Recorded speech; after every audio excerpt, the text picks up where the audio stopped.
Hello, I'm Ross Merriam. And I'm Todd Anderson. And welcome to a special NBA trade deadline edition of Versus Live, brought to you by StarCityGames.com. Todd, where do you think Mike Conley's going? If I had to guess, I would say that the UAB Blazers are going to be picking him up. It's going to be downgraded to college basketball.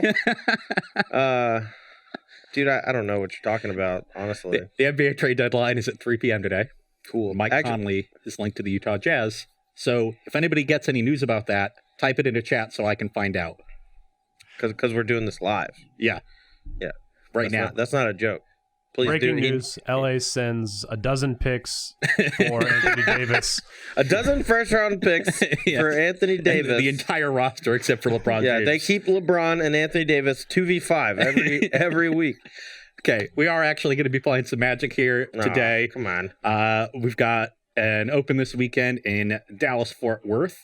And it's going to be standard. And we've seen some evolution with standard over the first couple of weeks. We went from sort of Hydroid Crisis everywhere to Esper rising up as a big challenger to it. And this week we're getting some hype about some different aggressive decks. There's white aggro. There's evolving builds of red aggressive decks. There's Is It Drakes. And then this little number that I'll be piloting today. This is mono blue aggro. Yeah. We are using the list that Alexander Hayne tweeted out that he has used to obtain the #1 Mythic rank on Magic Arena. Just want to point out, not only is he the #1 Mythic rank on Arena, he went to sleep last night as the #1 rank on Arena and woke up and was still #1, which means that his record was so good that throughout the entire night, the people that were in 2nd through 30th or whatever could not jump him because they could not obtain as good of a record as his was. So very impressive. And he tweeted out his list with some Cyborg guide, which is super helpful. Yep. I like the major thing that I really like about his list is the commitment to extra 1-mana creatures. We've seen the addition of Terramander to this deck, but in a lot of lists, it is replacing Mystical Herald. And his list has 3 Mystical Herald in addition to the other 8 1-drops, so 11 total, and that enables a large number of Charter Courses. A deck that we saw early on in these lists last season when the deck was sort of a fringe option, and recently I had seen lists playing 0 to 1. Haynes' list has 3 copies, which is a ton. Sure. I really like opening on a 1-drop into chart on turn 2. Even if the 1-drop dies, you should be able to make your 3rd land drop, cast another threat, leave up some interaction, and start getting ahead on the battlefield from there.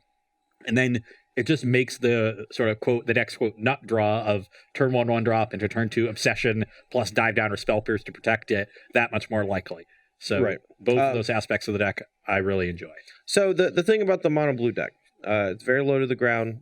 Cards like Chart of Course sometimes make you spend more mana than you're comfortable in the early turns. But Hayne has figured out a way to build the deck in such a way that you don't actually care that much if one of your creatures dies early on, so long as that is not the creature that has Curious Obsession on it. If you lead with any of your 1-drop creatures into turn 2 Chart of Course, that sets you up almost perfectly for a turn 3 creature plus protection, or even if they haven't killed your first creature, Curious Obsession plus protection. Yeah, sometimes you get, if it's a Storm Tamer, on turn 3 you can Obsession plus Wizard's Retort, which is really nice. I also like that Chart of Course gives you more resilience to those removal spells to play into a longer game. Because Terramander increases your threat density going along, gives you much better top decks. Right, that alongside Tempest Gen gives you these giant flyers that can sometimes close the game by themselves, along with like 1 or 2 protection spells, where something like Curious Obsession on a smaller creature, if that dies, like, you're dead. And, in the previous iterations. And Tempest Gen was like your backup win condition. And now Terramander actually fills both roles nicely. And I really like that about it. Yeah, anytime you can get a card that plays double duty with both plans that you have and do it really seamlessly like Terramander does. And Chart of Course, notably, another instant or sorcery to fill the graveyard to make the adapt cheaper. Right. So this list has a little bit higher density of instants and sorceries than most, I would believe, because it's down to 19 lands. And isn't playing any enchantments outside of Obsession, but and it's playing spells that you can play proactively. Sometimes when you have a handful of counter spells, you have this Terramander on the battlefield, you can't really unload the counter spells until your opponent plays into it. Right. Whereas with Chart of Course and Opt, you can fill your graveyard that way and do it before your opponent interacts with you. Yeah. So that's the deck that Ross is going to be playing today. Alexander Haynes, #1 Mythic ranked list. I'm going to be battling today with 3 different decks, the same 3 we use on Tuesday if you watch. But if you didn't watch on Tuesday, we're going to start off with a bit of Esper Control. I think that really rose to the top of the metagame last week, but tied for the most copies in day 2 of the Team Standard Open. And 4 in top 8. 4 in top 8 out of possible 8. We had, for second up, we're going to play Azorius Aggro, and then third we got Sultai Midrange, a.k.a. Sultai Crassus. Yeah, a.k.a. Golgari Blue. a.k.a. Moist Golgari. Yes. A lot of names for that one. That's sort of the boogeyman in the format. Historically, these mono blue decks have had a very good control matchup. I have actually struggled a bit with Esper in my testing with this deck this week. I don't know exactly what it is. I've tried a few different approaches. You're gonna see me try different things here and there as I'm still trying to figure this matchup out. The Azorius matchup I think is going to be the toughest of the 3. We've got some good sideboard cards, and Trancing Melody is really good there. I actually think that there's a card here, Fairy Duelist. I think is incredible in this matchup. A card that is not getting a lot of hype. I haven't seen in a lot of lists, and it was sort of a surprise. I had to look it up and read it out of Haynes' list. Yeah, read this card. Colorless blue. 1/2, flash, flying, and when it enters the battlefield, a target creature an opponent controls gets -2 and -0 until end of turn. So you can cast this -2, -0 to a Skymarcher Aspirant, or a Dauntless Bodyguard, and just block it with your 1/2, and just eat their creature. It's pretty good. Yeah, big tempo swing. It's also not that bad against like mono red either. At the very least, it can just buy you some time, and it has 2 toughness, so it doesn't die to Goblin Chain Whirler. Yep. So yeah. And you can -2, -0 on a Geechee Lava Runner and gang block it, or block it with a Merfolk Trickster. You can -2, -0 to a what's the 2/1? Rational Pyromancer? There we go. I kept thinking Young Pyromancer. I'm like, that's a different 2/1. That's a different one. Yeah. So yeah, first up today, and I want to talk about this matchup a little bit before we get started, because you mentioned that you've been struggling a little bit with this particular matchup. As far as control decks go, I would agree. Any deck that features multiple copies of Spell Pierce should be advantaged, because the control decks are built in such a way that they are leaning on the raw power of these 3, 4, and 5 mana instants and sorceries to get a lot of the heavy lifting done, and Spell Pierce shines against non-creature spells that cost 3 or more. However, this build is a little bit different because it's main decking Thought Erasure, and I think the easiest way to get a leg up on a deck like this mono blue deck is to use a discard spell that's cheap, like Thought Erasure or Duress, to either take their Curious Obsession from them, which is a huge part of their deck, or to take away their 1 protection spell if they're really hinging on it. And in a lot of scenarios, you can kind of overload their protection because they're playing so few lands. Oftentimes, they can usually only play like 1 protection spell in a turn. So if you start with like a Duress, you can take it, and then you see if the coast is clear to use your removal spell on their creature. And if it's dive down, they can try to cast it in response. That doesn't really do it against an instant speed removal spell. Yeah, this is an underpowered deck, and what it's trying to do is stick this threat and then protect that threat and ride it to victory and out-tempo the opponent by protecting it with cheaper spells than the removal that you're using on it. Yep. What Duress does is let you efficiently trade 1 for 1, and if you do that often enough against this deck, it'll fold. Right. Once we go long enough, you're going to draw 1 mana 1/1s, and your opponent's drawing powerful 4, 5, 6 mana cards. Yep. And so you need to be able to just efficiently trade 1 for 1, and it's hard to do that against Dive Down and Spell Pierce, but the discard spells let you do that. And they just let you see their hand, which is super important against a deck that likes to, after turn 3, just pass the turn after making a land or drawing a card, and then you're not exactly sure what they have. Do they have Pierce? Do they have Dive Down? Do they have Wizard's Retort? Do they have Merfolk Trickster?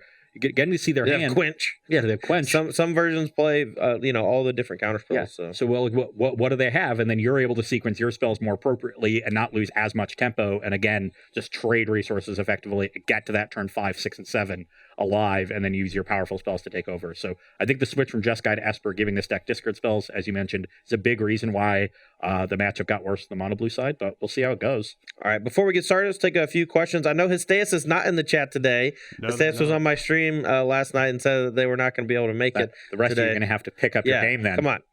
He's been covering for the rest of you for weeks now, so always asking good questions too. Yeah. So. All right, so we've got 2 right now. Average Joe MTG was asking, do you think there's any what's the next hidden gem in the format? Kind of like Heroic Reinforcements was in the last standard. Hidden gem that we haven't seen him. Like, I mean, there's Judith that we haven't seen emerge yet that we all know is powerful, but so I don't think that's hidden. It's just what deck it goes in is hidden. I don't really, to be honest, I don't really see one. I think we've got 7 or 8 viable decks right now. It's hard for something to break through once we see that spate of things, and they cover the whole range. It's not like we're missing an element. We got mid-range decks, we've got aggro decks, we've got control decks, we have even combo decks. I guess like aggressive decks have the most diversity, so maybe we see some innovation in the mid-range decks. Yeah, I mean, to me, it feels like Hydrocrassus in the Sultai deck is just kind of mopey, and I would love to see just like a different. I mean, I guess Teamer would be the other good color combination because you need to replace black for red for removal, but I don't know. A different mid-range deck would definitely, I think, shake things up. And one that utilizes the Demir cards that are really good. Thought Erasure, Thief of Sanity, Hostage Taker. Those cards are all really strong. Yep. The Wyatt Darby's Esper Hero Shell, use them effectively, but I don't think that deck is that great because you have a lot of deck building restriction to take advantage of Hero. The deck's a little clunky. Or Basilica Bellhaunt was mainly meant to stifle red decks on week 1. That's less relevant now. So I think there's a different way to go around those cards. So one thing I think people kind of push too hard with in the deck building constraints department, and with Hero Precinct 1, don't make your entire deck about it. You know, it's really good if you use it with a Mortify on 3. It's very good against aggressive decks. If you cast a Thief of Sanity on turn 3 after playing Hero Precinct 1, that's very good against control decks. But like, not everything has to be multicolored. You can play some cast downs and some Doom Whisperers or whatever. Some dresses in your sideboard. Right. And people have been doing that. But at the same time, like, you know, you want to make sure that you have enough, but you don't need to have 4 Hero Precinct 1 and then 32 other multicolored cards. You get mixed up a bit, you know? Yeah. So maybe we innovate in that archetype. I wonder, maybe there's like a Grixis thing going. They have a lot of good cheap removal in red. You get to play maybe Nicol Bolas that you can protect with Thought Erasure too. Or you can also protect it with Dive Down. Yeah, I like me some dive down. Got some dive downs in that deck with Thief and Hostage Taker and Nicol Bolas. Why aren't people playing dive down in the Hero Precinct 1 deck? Isn't that great? Like just protecting your Hero Precinct 1 with a dive down, but it also goes really well with Thief Sanity and Hostage Taker, and I don't know, all of your creatures that are very strong. Sounds like we're gonna get up to some brewing come 4 o'clock. I mean, that's true. Okay, well, we've waited long enough. Let's go and play some Magic. I know we said we were gonna take 2, but we'll take some more when we're sideboarding and such. Oh yeah. I'll take odds. Always? Oh, but Ross, there's more odd numbers you can hit. Oh, God. All right. How come I don't ever get to do odd? Okay. If you want to be odds on Tuesday. I'll be odd right now. All right. that is not how this works. Well, my hand is definitely good, especially for this matchup. My hand is fine. It's a little awkward in this matchup because it's missing a key element of our game plan, but we have time to find it, so... Start on a Mystical Herald. All right, your turn. 19 me? Attack you for 18? 1. Yes! Charge course. Oh, that's better than I thought. Pass the turn. Real quick one for you, Ross. Tannen wanted to know, one has to go, jazz music or the jazz basketball team? I'm not a big fan of jazz music, to be honest. And the jazz basketball team is here to stay. Go. The Miller family created a trust. It's not going anywhere. Okay, Siren Storm Tamer. In response, I'm going to try to cast down the Mistcloaked Herald, because if he goes for a protection here, that means he can't chart a course post-combat. That will resolve. Okay. Then I will play another Mistcloaked Herald. Okay. Pass the turn. All right, I'll go to 17.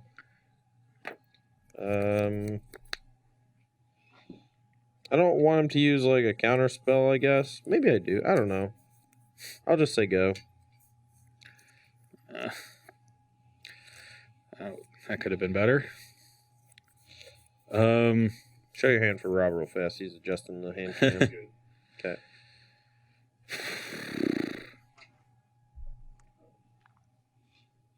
Got some thoughts over there, Ross? I don't have an absorb. That's good. Yeah. Attack you for 3. All right. Try to mortify the Mystical Herald. Counter the Mortify. Yep. You go to 15. I'll draw a card. Yep. I'll play an island to pass. I'll go to 13 and try to cast Kai's Wrath. Just to We'll spell pierce that. You drew a spell pierce off of that? Yep. I hate you so much. Yep, right. I did. All right. That sucks. Attack you for 2. 11. Draw a card. The deck just is so much different with Curious Obsession online, you know? So you're 11. I'm going to opt main phase because I want the information now. I think I'm going to bottom that one. I said bottom that one, Moto. Ooh, now I can look at the bottom card and know what's in Ross's hand. Pass the turn. All right. Draw. Let's go Thought Eraser, you. That's not good. So, Todd, question for you. What's up? A few people are asking, why didn't you mortify the obsession there? Storm Tamer says a permanent, right? No, creature. Okay, I should have targeted the obsession. I thought it could target anything that targeted you or a thing you controlled. That's my fault. I'll Merfolk Trickster. Sure. Merfolk Trickster again. Sure. Take Tempest in. Essence Capture doesn't do a whole lot. And I'm at 11, so you're going to hit me for 6 down to not a lot. This is a very aggressive line I'm taking, and like Todd was pretty cavalier using the Kaya's Wrath, but he used it when I had 1 creature, which makes me think Are you just thought erasing this thing? Yeah. I mean, it doesn't do anything. Sure. You have no creatures. Fine. I'll just hold up 2 mana and never. Yeah, whatever. You're right. Yeah, you'd just rather surveil. All right, like it's in your hand. If you bend that card, then I think surveilling. Yeah, makes 6. Surveilling again. Sorry, I'm makes at sense. 5. Yeah, you go to 5. I'll draw a card. Yeah. Counterspell, please. Pass the turn. All right. 5th land fairy. That resolves. Minus on Miscloak. I have a 3rd Merfolk Trickster. I die. Which was also the card I bottomed. And then I drew 2 more. Man, it's tilt. All right, well, that's a fast game. We might actually be able to play more than 3 games of this match. Very creature-heavy hand. But you want to play one more pre-board since it was so fast? Sure. You just got caught up in an awkward spot where you were like forced to Kaya's Wrath but only had 1 creature. Yeah, I didn't have a spot removal spell there, or else I would have done that instead. I think if you have 1 spot removal spell there and got to hold the Kaya's Wrath, you're good to go in that game. Also, if I just mortify the Curious Obsession, like I know that that's a play, and if I was trying to play her on Dive Down, I would have. But I thought that Storm Tamer could protect from any of your permanents getting targeted, not just creature. Because I know it counters Settle the Wreckage, and I thought that it just meant it covered freaking everything, but clearly not. My bad. All right, I'll be on the play. All right, I got a mulligan. Sphinx.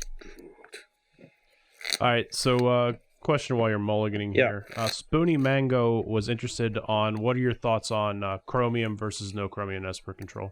Well, this version cannot literally beat a game 1 Nexus of Fate, just because it will always shuffle in. Just super weird to me. So I think losing straight up to a single card is quite possibly not smart. So just going to go out there on a limb and say that this list is not perfect, but it's the one we got. It's the one we're using. I just mulliganed that hand. It was a 7 that had no threat. Had an opt chart, of course, to dig for 1, but in this matchup, getting early pressure is important, because otherwise Todd has time to deploy Chemist's Insights and other card draw spells, and that usually overwhelms me. It also had the 1 Essence Scatter, so for Essence Capture, which means it was already a 6-card hand. All right, so I'm on 6 as well. Sorry. Not a line of reasoning I tend to like, especially if I'm charting on turn 2, but just another like to have the worst card in your deck in your hand and also no threat. Not ideal. All right, I have bottomed a land, even though my deck is very mana hungry. I'm also going to bottom a land because my deck is not very mana hungry. Your turn. And I have enough. I have Island Terramander.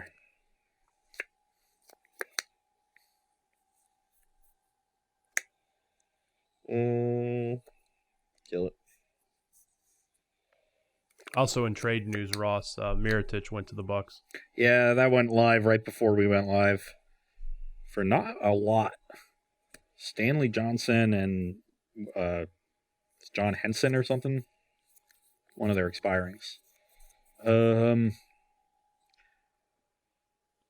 I will cast a Merfolk Trickster. Pass turn. Go. Attack for 2. We'll go to 18. I will play a Siren Storm Tamer. Try to counter it and gain 3. I will Spell Pierce that. Okay.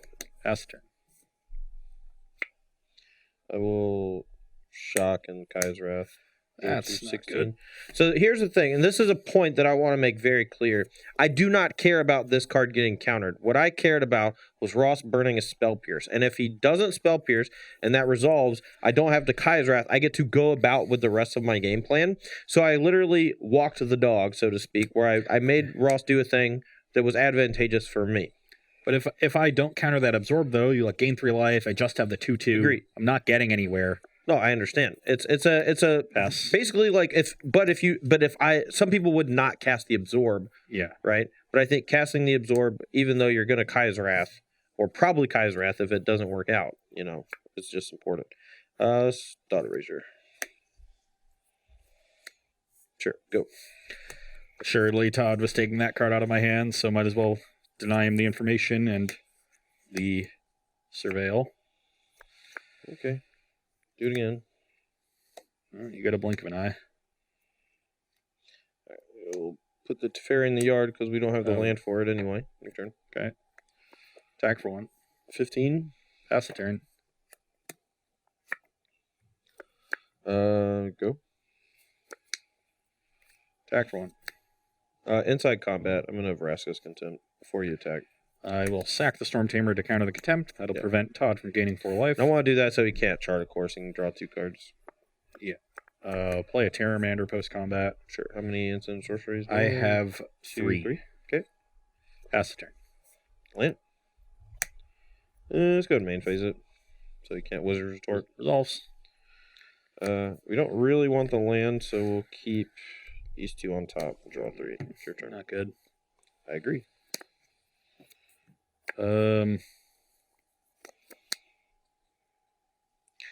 15.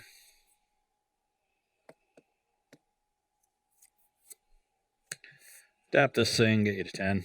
Yep. You can go. Hopefully you have Moment of Cravings in your hand, but I'm not very optimistic. The 1 card? Yep. All right, Thought Erasure you. It's a Curious Obsession. Top. Graveyard this. And I'll mortify your creature. Your turn. Opt. Yep. Bottom that island. Opt. Yep. I think we need to do better than this at this point, so... Is it just a Trickster? No, it's a Storm Tamer. Oh, yeah. 1/1. I think at this point you need exactly Tempest Gens and Terramanders. Yep. Pass the turn. Counterspells are also okay because they stop me from playing Teferi this turn, but... Go. Pass. I'm gonna Chemisters. Yep. Go. Go. Teferi. Yep. Draw a card. Untap. We're done here. Okay. Got no action still. Todd wisely slow played under no pressure and didn't let me Spell Pierce at Teferi. Oh, I just didn't have it. Oh, But, okay. Well, I had the Spell Pierce. Nice. All right. Well, let's take one more question if we got one. Yeah. So you dot 2 for you, Ross. How do you feel your mono red matchup is with mono blue? So, historically, the mono red matchup has been pretty bad for mono blue, or at least unfavorable. I've played a bit with this list, both in preparation for Dallas and in preparation for today, and I'm 3-0 in the matchup, Nice. which was surprising to me, and so I tried to analyze it and think, like, why is it happening? And my conclusion is that the shift away from creatures to a lower creature count, and then sometimes Chain Whirler out of the main deck or out of the deck entirely, and towards a bunch of burn spells and card advantage, specifically like risk factor and light up the stage, are good for the mono blue side of things. You want them casting things that don't affect the battlefield. You have a lot of ways to stop burn from killing you with your spell pierces and counter spells, and even Siren Storm Tamer can sacrifice to stop a burn spell that's going upstairs. So it's actually kind of hard for them to burn you out. They sort of have to run you out of counter spells in order to do it, and then still deal 20. And they're not putting as much pressure on you early unless they have G2 Lava Runner, which you can answer, and you have some things in your sideboard, especially Surge Mare is really helpful. So I think the matchup has gotten better. I would still probably classify it as close, but that's better than it was before. So I'm not super afraid of red, and you can obviously build your list to be even better against it with more negates and things. We have 3 negates in our sideboard anyway, so I think that matchup is probably going to be overrated from the red side of things for a while. But the way the red decks have changed makes it better for mono blue. All right, we're going to take a short break here, just about 3 minutes while we pay the bills. We're going to get sideboarding set up for y'all. Be right back. Don't go anywhere. All right, we're back for sideboarding here between Esper Control and Mono Blue. Apparently, we've been getting some questions in the comments about how this deck actually wins the game, especially in Game 1. As you notice, we are not playing Chromium. The only way that this deck actually wins the game is to ultimate Teferi. Then, after your opponent has no permanents, the next Teferi you play, you just play it, and you minus on itself. And it puts it back in your deck, and that way, you can never get decked. Game 1, if you're playing against a Nexus of Fate deck and you remove all their permanents, and they have Nexus of Fate, and you have a Teferi that's ultimated, keep them from being able to cast anything or progress the board state or whatever, and all you do is minus your own Teferi, that's a draw. Neither of you can break the loop. This actually happened, a very similar situation to this happened at the Team Open last weekend in the first round, where Andrew Jessup versus Dan Jessup played the Esper Mirror match against each other. They both got down to Teferi on itself, and neither player had an answer to said Teferi. So it just ended in a draw. It was super weird. But after sideboard, we actually do have win conditions if we want them. Cards like Lyra Dawnbringer, Thief of Sanity, even Hostage Taker can act as actual win conditions. We are just going to be bringing Lyra Dawnbringer, but for the most part, our win condition remains the same. And it's a very powerful one, because at some point, where Teferi's card draw ability is going to be able to overwhelm Ross if I get the engine going. And then at that point, it literally doesn't matter how I win the game, as long as I can establish a way to physically win the game. And Teferi Ultimate, by tucking itself with him having no permanence, is a very easy way to do that. Yep. So, as far as how I'm sideboarding, though, we're going to bring in some really cheap removal spells. Cry of Carnarium is a way for me to basically sweep up some of the early creatures that Ross plays, so long as he doesn't put a Curious Obsession on anything. I think this card's going to be pretty good, buying me some time. It's particularly good against Siren Storm Tamer. Which usually deploy as a protection spell that's on board. Cry will clear both of them away, usually. Right. The Exile, not a huge deal. This card effectively Golden Demise. Same thing happened last standard season before we had access to this card, but I think this one's a little bit better because it deals with all of the afterlife creatures, from various archetypes. 2 copies of Lyra Dawnbringer. This is a giant brick wall for all of his flyers. Things like Tempest Gen and Terramander are his plan B. If I'm able to handle his plan A of Curious Obsession plus Protection, Lyra Dawnbringer can completely check his plan B. And he has no real removal spells to get it off the battlefield once it's there. 2 copy of Moment of Craving and 2 copy of Duress. These are just cheap means of interaction, and I want to basically lower my curve and be as proactive with my disruption as possible. Because of that, we're going to be cutting Absorb and Negate.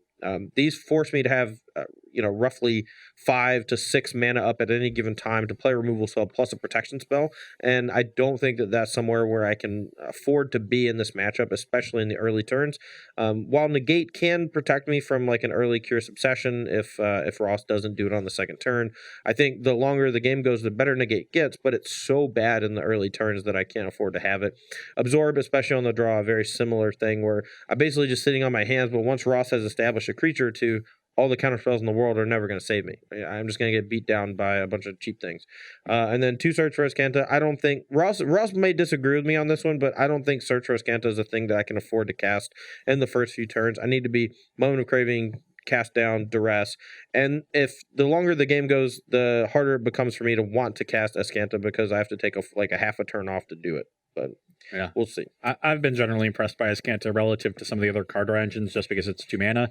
and it's still going to like take over as the game goes along. Right. I think if the game goes long enough where I actually have the time to cast something like this, I want the burst, like the immediate payoff. And Search for Scanta takes a little while. Like, obviously, if I have nothing to do on 2 and I cast it on 2, it's going to be fine. It's going to filter my draws, make sure I hit my land drops and etc.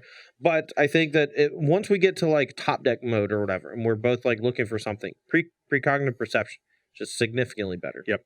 On my side, following Haynes' post-sideboard plan, I think the cutting Essence Capture and Blink of an Eye is pretty obvious. The 4 cards we're bringing in are pretty obvious. And you're cutting a couple of the creatures. I've tried cutting 2 Mystical Carol instead of leaving in all the Tricksters, because I like having a Trickster up against Wrath of God, Kai's Wrath, to sort of continue the beats if I don't have a counterspell.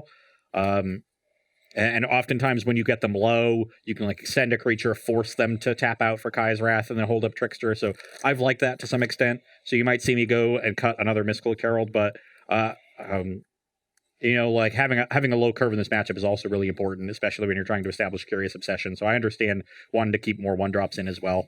Yeah, I also think it's important if you're going to be citing out things like Blink of an Eye and your counter spells like that, like having a few ways to interact with the Lyra Dawnbringer in a positive way is important. Either tapping it so you can attack through for the win, or just making sure that I don't gain life. I think that's a pretty big deal.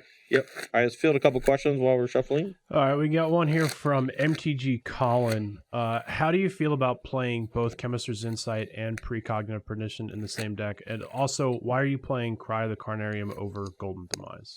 So the Cry of Carnarium's secondary ability of exiling creatures that it kills is huge against the creatures with Afterlife that have been cropping up in various White Weenie decks, whether that's Tithe Taker or what have you.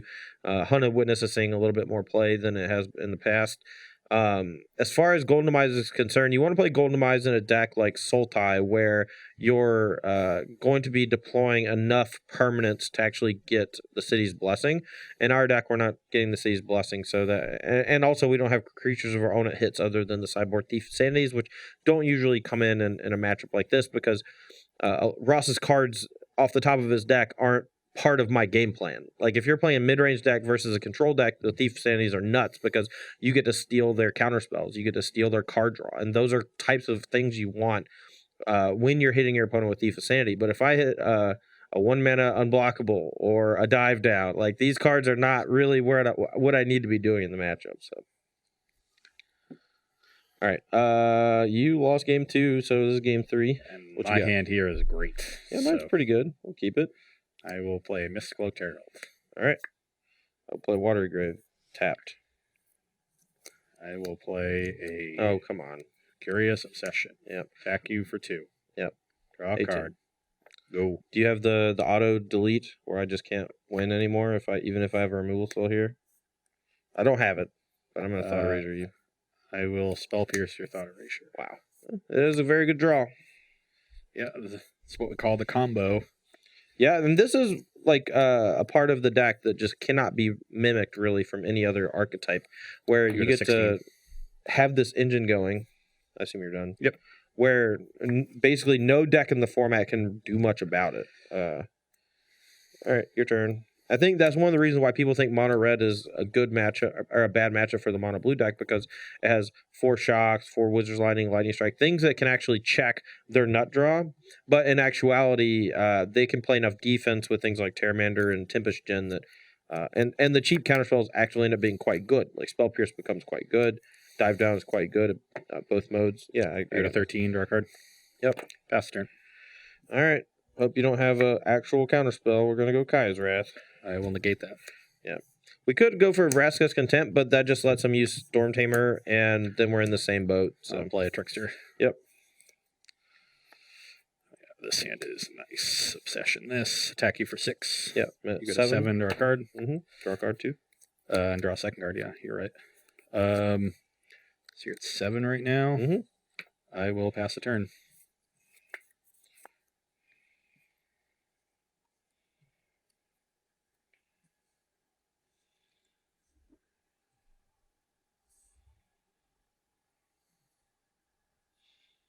This is a super tough spot. If Ross has a Spell Pierce here, I get completely crushed if I go for a Kai's Wrath. If I cast Leer Dawnbringer, he can still attack me with just Mistcloaked Herald. And if he has a counterspell for the Leer Dawnbringer, I have to shock next turn to play around the Spell Pierce. The problem is I'm going to need to Kaya's Wrath because of this anyway, so it's possible I should just go for that and just hope for the best. Wizard's Retort. Okay, well, he had Retort anyway, so I don't think it mattered, but we'll play this. Try to draw our third Kaya's Wrath next turn and hope he doesn't have another hard counter. Attack you for 6. The one. I draw 2. Yep. Play an island, play a Chart of Course for 2 more cards. Yep. And pass the turn. One major problem in this specific scenario. I'm dead, by the way. Because you can just attack me with this. I also have another Wizard. You have everything. It doesn't matter. Yeah. I literally can't do anything. There was a second there where I drew a little bit poorly towards the end, and there was a small window. Like if you had Duress into Kaya's Wrath on that turn 5, I would have. I guess I can counter the Duress with the Storm Tamer actually. So no, I was still good.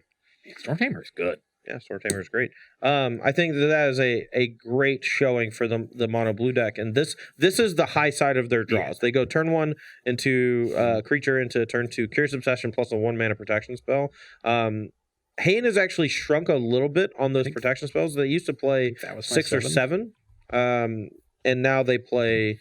Our Hain's list has 5. Yeah. But that's really a nod to the strength of Chart of Course in the deck and how protecting those early creatures becomes less important when you can start drawing actual card advantage with Chart of Course. Yeah. I mean, this is close to the ideal 7. I mean, this is what I can you name me a card you want instead?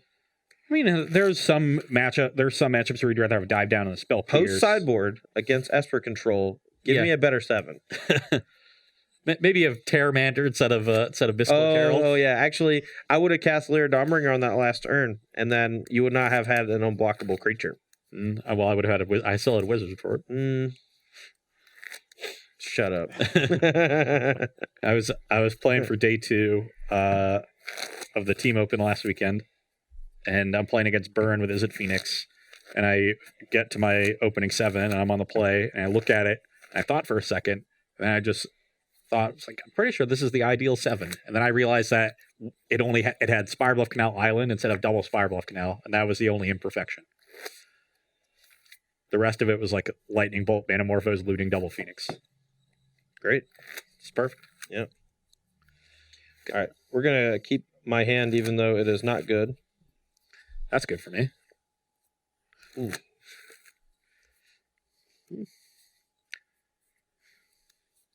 See what I can do on the draw here.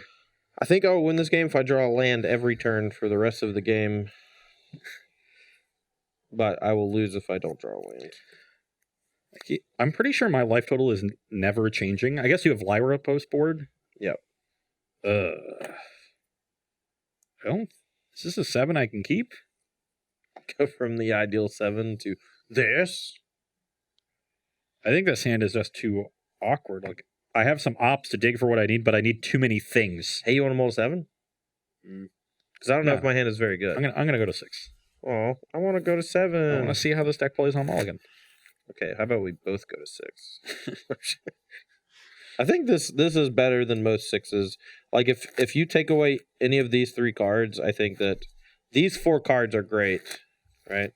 So like these 4 are great. These 3, if you took any one of them away, I would keep that 6 in a heartbeat. But I would also get a Scry. And I think that this plus a Scry is obviously way better than this 7. But so we got a couple of questions about this. And we've talked about it before, but Ross, is there any thought to splashing a color in the mono blue deck? Do you think that makes it stronger? No, because you can't splash a color and still put Tempest Djinn in your deck. And I think Tempest Djinn is too important to what the deck does. I mean, like maybe Thief of Sanity is that good that you can like play a Dimir version, but Thought Erasure wouldn't be that great in this deck. No, you want most of your counter spells to be tempo oriented and reactive. Discard spells are a net minus on mana usage. Yeah, and like a 1 mana, it's a very small tempo loss, but a 2 mana it's pretty significant. How's your 6? It has no lands. But if I draw lands, it's really good. You're on the draw with a Scribe. You have 1 mana plus a 1 mana thing and Curious Obsession, huh? This is a really good one if I just rattle off some lands. Nah, I think I still have to go 5. No, you don't. You can go to 6. We don't go to 5s here on Versus Live because that's not fun to watch. One of my least favorite things in the booth is getting told by the spotter that one of our players in the feature match error on a mold of 5. And I'm in my head hoping, man, I hope this is a team tournament and I forgot so we can watch a different match. were you in the booth when my opponent molded 3 on camera? I don't know. I think What tournament was that? Worcester. Yes. No, I don't know. I think Matthias and Emma were in. Sure. Well, you don't go back and watch every match you do? I do, but it's been a while. Sure. I do believe we saw Tannen win on a mold of 4 once. That was pretty great. Yeah, but he was playing Tron. That doesn't count. Actually won on a Moto 4 and not a great matchup. And in fact, from Aaron Barrich. Yeah, and Aaron just went for it. He didn't have to. That was weird. I mean, there was only one card that blew him out, and Tannen already played one copy. Sure, it's an understandable, but I think if understandable to do so, but I think if you sit there and really think about it, he would have been right to sit there. But this is an awkward 6, but on 6, I think I have to keep. We'll bottom that. All right, Godless Shrine. I've been waiting a minute. Island. That means pass the turn for the Ross to speak. Go. Island. Yep. Go. Merfolk Trickster. Yeah, kill it. I'll gain 22. Now your life total changed.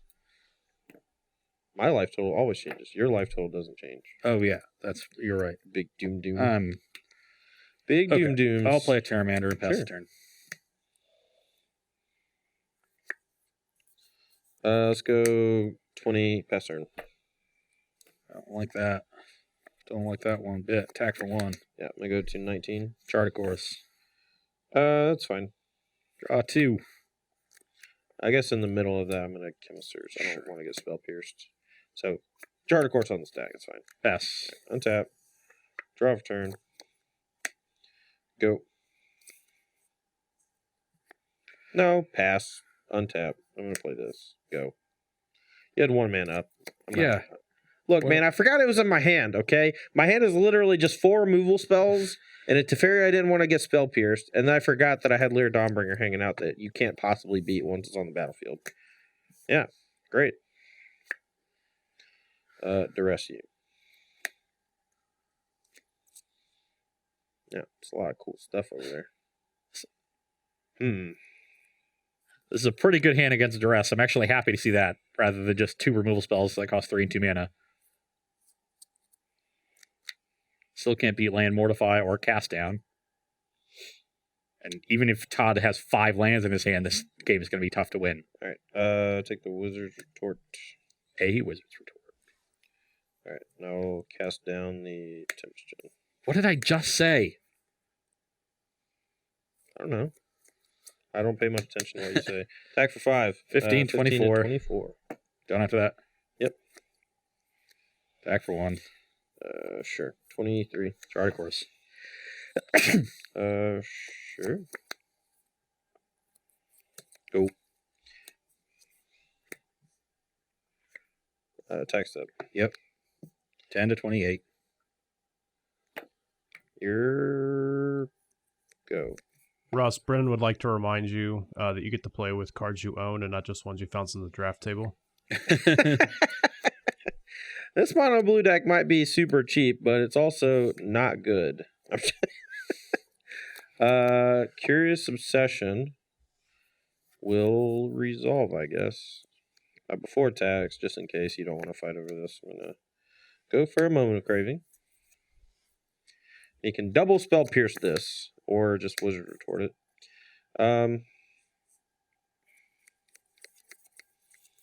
That is fine. I'm still just going to try and mortify the creature. I want to be clear on that. Spell Pierce resolves. I'm going to get hit for 2. It's going to put me at 26. Go. Okay, so he still has a Spell Pierce up, but that should not matter. So you're going to go 5 to 5 to 31. I'm going to play a Cry of the Carnarium. His creature is exiled. Your turn. And a turn opt. Yeah. 1, 2, 3, 4, 5, 6. Don't think I can afford them. I guess it's mana neutral. Okay, just so you know, you're at 5. Yeah, And you're in chump block mode next turn. I know. I need Okay. You need to find double Terramander. Or to Terramander. something like that. Yeah. Let's keep that. It's not going to do it. Opt. Mm-hmm. That'll play. That'll play. Pass the turn. Okay, so you I'll found a keep. Trickster. That's fine. Played Fairy. Wizard's Retort. Okay, your turn. He has 1 card in hand. I know it's Spell Pierce. So if I draw Charter Course into double Terramander. Or Tempest Gen Terramander. I think you can Charge a Course, play Terramander, play Tempest Gen, and activate. That's a good start. Attack you to 28. Yep. Draw a card. Sure. That's not going to do it. Hey, Lear Dawnbringer single-handedly winning the game, even though if I didn't have like a 40-point life buffer there, I think I might have been in some trouble. You had a counterspell for most of my stuff. You only gained 15 life. You ended at 31. You would have been at 16. I didn't do a whole lot that game. Sure. What was that? Game 3 or game 4? Game 4. Game 4. So we got to play. We got a marbles. This is so that we can have a definitive marble champion at the end, because that is more important than getting good games in. Always got to have bragging rights over your friends. Yeah, I mean that's what the mythic rank is for on Magic Arena. Ross, I had a question for you from Eddie Bea. Is there any thought to bringing in Melody in this matchup, considering that you know that they're going to be bringing in creatures? And Todd has only brought in Lyra here. I did have somebody bring in Thief of Sanity and Hostage Taker last night, and it destroyed me. Okay, well, let's try that sideboard plan. That sounds good. What should I side out? The card draw? I don't know what they did, but yeah, that makes sense. Like Thief of Sanity is card cards. advantage. Okay. So you would board out some number of those. All right, before we... Yeah, I'm going to side out You might board Chemisters. down on Wraths, too, if you're going to have a bunch of creatures. No! You have Dive Downs and Siren Storm Tamers. Kai's Wrath is gas. But your creatures just block. Not Tempest Gen or a big Terramander. And also, you could just draw the unblockable one. And Hostage Taker doesn't block. Hostage Taker blocks Merfolk Trickster. Oh, great. You know what? Whatever. I'm doing my thing. Okay? It's worked out 2 out of 2. Has whoever won the die roll won that game? I think so. Whoever's on the play has won so far. Not to make it all about that. But if I lose, it's definitely all about that. It's all just the die. Yeah. I mean, look. Definitive wins from Ross when he was on the play. My hand is nice. Oh, no. All right, so I need I wish I had looked at my other hand now. Keep. Shock Duress. Take your Curse Obsession, idiot. Nice deck. What, Spears, Trickster, Negate, Land? Weird. Yeah, go ahead. Didn't even draw another Obsession like you're always supposed to do. You know what that was? That was karma for when you kept that Duress hand on Tuesday. Yeah, well, Todd won that game because the rest of my hand was bad, but I don't think that's the case here. Okay. So you're at 17 now? Yeah, I'm going to go 15 and say go. I'm going to opt on your end step. Sure. Keep it. Yep.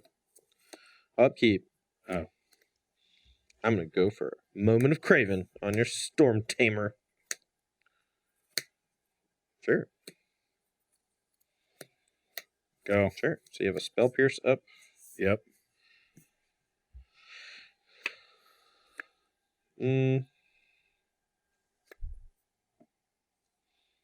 Alright. Thought Razor you. Force that Pierce. Play my land. Your turn. I assume you're casting the Pierce. Yeah. Okay. I'm at 14. You have 2 in the yard that count for Terramander. Oh. Alright. So you have Negate and Trickster. Okay. Draw. Tilt. Okay, is that no 4th land? Correct. I like that. Your turn. Right now, I don't have a lot of pressure going on. Upkeep. Look, I want to force you to use mana when you don't really want to, okay? Don't just slow down a little. All right, I will cast down the Terramander.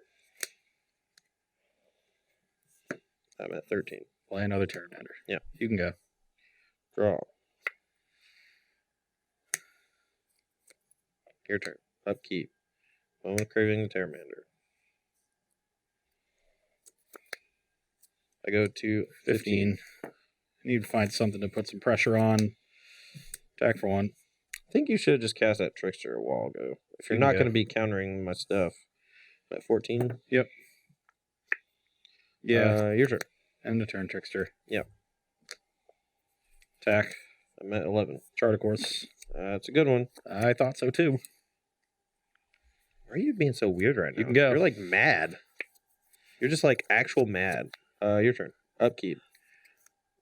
Target this.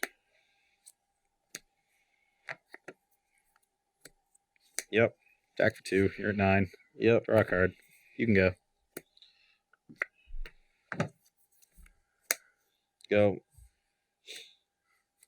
I guess this is a pretty good argument for, I don't know, hostage taker, thief sanity. You go to 7. I draw a card. Sure, dude. All right.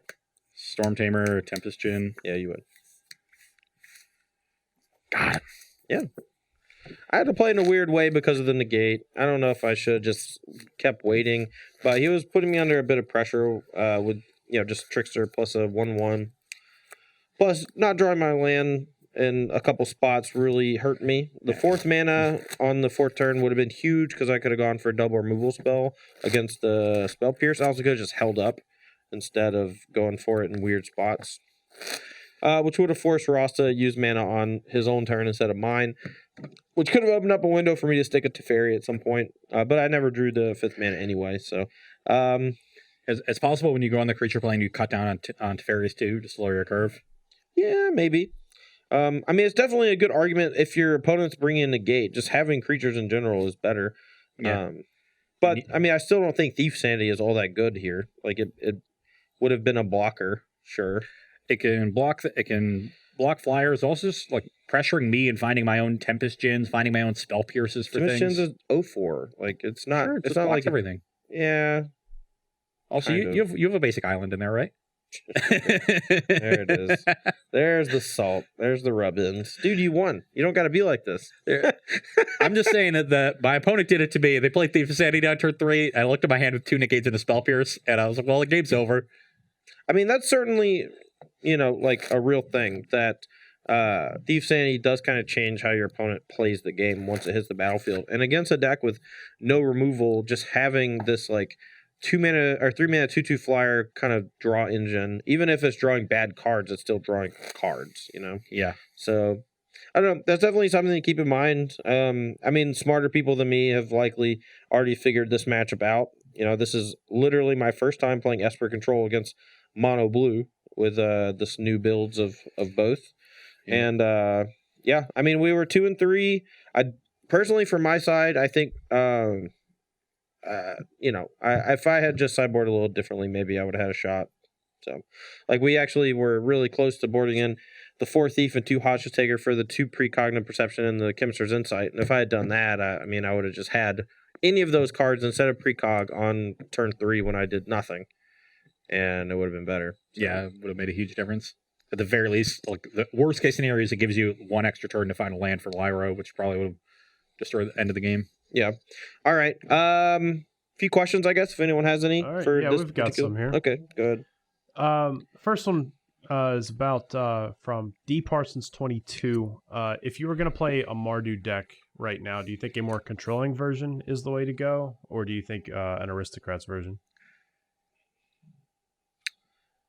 Open-ended questions like that are not something that I want to go over too deeply on Versus Live, simply because you're asking me to do all the work for you. And like, if you said, hey, do you think this deck is in a good spot right now? I would be like, maybe. That's interesting. But if you're like, hey, build me a Mardu control deck, that doesn't exist right now. That's just not a thing that exists. So not a huge fan of the question. But I'll say this. Mardu Aristocrat style deck is definitely possible. We saw beginning of the format, there was like a Mardu Humans list that looked pretty good. On Versus Live earlier in January, we played a version that had looked like a really sweet creature setup with Judith and Firefoot Fiends, and I actually won a really sweet post board game against Ross with Theater of Horrors and Angrath, and I think that like that solid deck is possibly viable. I think Angrath is insanely good against both Esper Control as well as Crassus. And it's probably not that bad against things like Deputy Detention either, because you steal an attack and then it dies, and then you get your thing back. There's aggressive elements of Mardu that I like. I like the Curve of Fear of Precinct 1 into Judith into Heroic Reinforcements. Yep. I don't want to focus on sacrifice synergies. There's a lot of good cheap removal in Standard right now. They're going to break those things up. I don't think your Priest of Forgotten Gods are living. But you can have things like Fireblade Artist that just go well with some tokens. But not go ham on those kinds of synergies and still have this aggressive shell. I've looked into things like that. You get to play with Boris Challenger, maybe Tajik, Footlight Fiend as additional multicolor cards. I like Carnival Carnage right now. Really good at picking off cheap creatures against mono blue, mono white. Good at picking off explore creatures against Sultai. Even against Sultai, yeah. The mana creatures, you can kill the Branchwalker or Jadelight with a trigger on the stack, which is a pretty big deal. And for 1 mana, to be able to kill a creature and shoot your opponent for 1 is sweet already. And maybe get a token if you're doing it on turn 3. Right. But then, at the same time, being able to just Blightning your control opponent. Yeah. Split cards. Things that are multifunctional in both halves are good in a variety of matchups.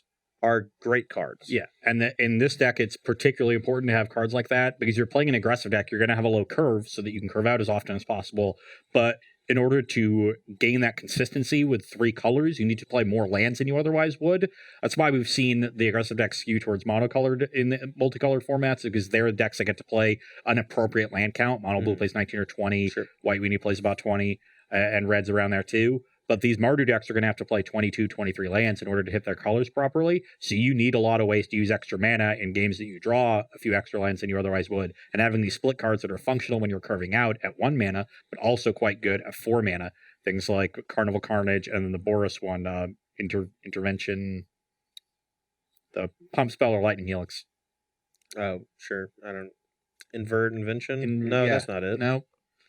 You know, you know what I'm talking about. Who cares, man? You know what the one it is. It's good. Those are cards that I like, and I like them with Hero. So I've been toying around with something like that, but just haven't really gotten it to where I think it's competitive yet. So that's where I'd be looking in the Mardu colors specifically. Integrity Intervention. Integrity Intervention. All right. New question. Next question is, how do you feel the 4-colored Gates deck is positioned in the format right now?